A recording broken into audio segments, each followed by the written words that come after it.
todos, hoy voy a preparar una receta que llevo mucho tiempo queriendo elaborar en su versión sin gluten. Unas tortas de anís o tortas de aceite sin gluten estilo Inés Rosales.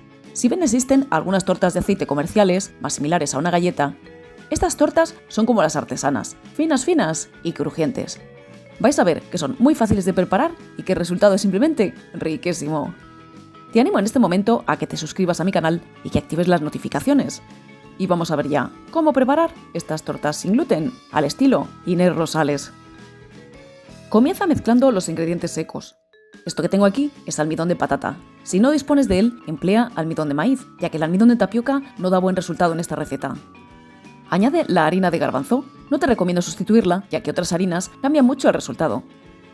Añade el azúcar, la sal, la goma Santana.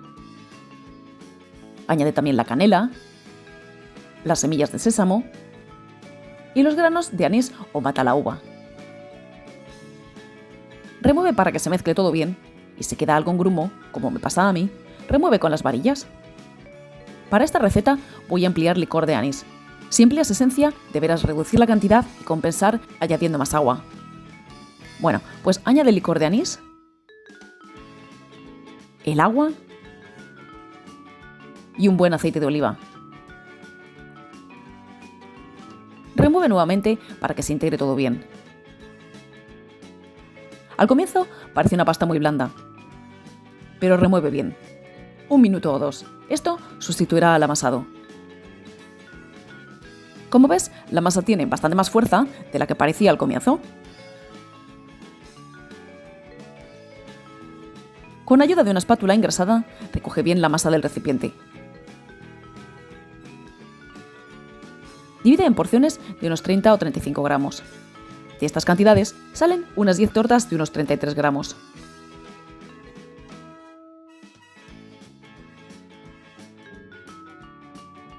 Antes de ensuciarte las manos, prepara un pliego de papel de hornear y también una bolsa para congelar cortada, aunque también sirve film plástico de cocina. Engrásate un poco las manos y ve formando bolas con las porciones. Vas a ver que es una masa muy fácil de manejar.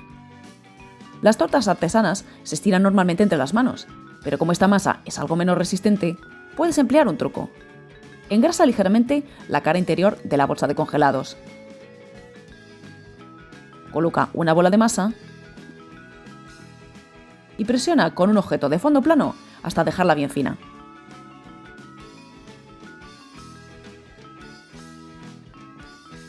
Con ayuda de la misma bolsa, colócala sobre el papel de hornear.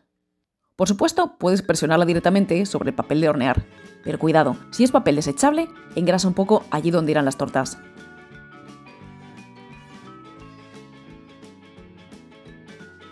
Una vez que tienes 4 tortas, termina de presionarlas a mano hasta dejarlas bien finitas.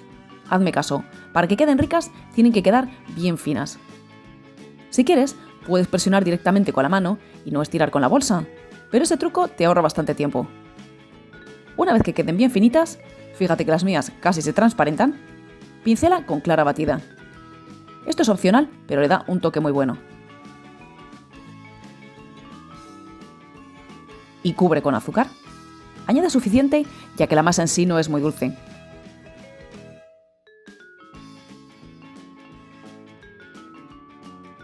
Calienta el horno a 200 grados y cuando esté bien caliente, lleva la primera bandeja al horno mientras preparas la siguiente.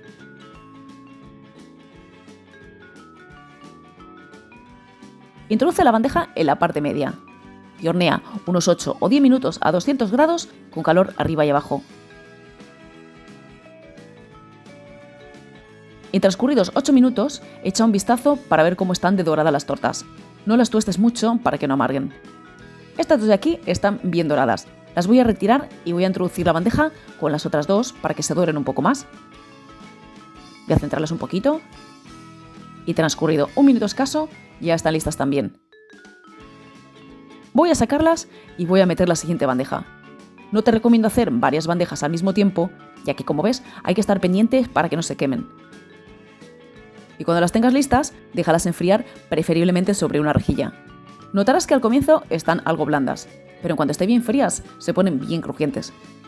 Mira qué maravilla cómo quedan. Ciertamente son un dulce que no llama especialmente la atención por su aspecto. Es necesario haberlas probado para saber la delicia que son. Voy a partir una para que veas cómo quedan de crujientes. Mira qué maravilla. Tal como te comentaba, son bien finitas y bien crujientes. Si las guardas bien cerradas, aguantan días perfectamente. Así que si quieres, puedes doblar las cantidades y hacer más tortas de anís de una vez. Y nada más por hoy. Yo me voy a tomar un par con el café y espero que os animéis todos a prepararlas en casa. Un saludo a todos.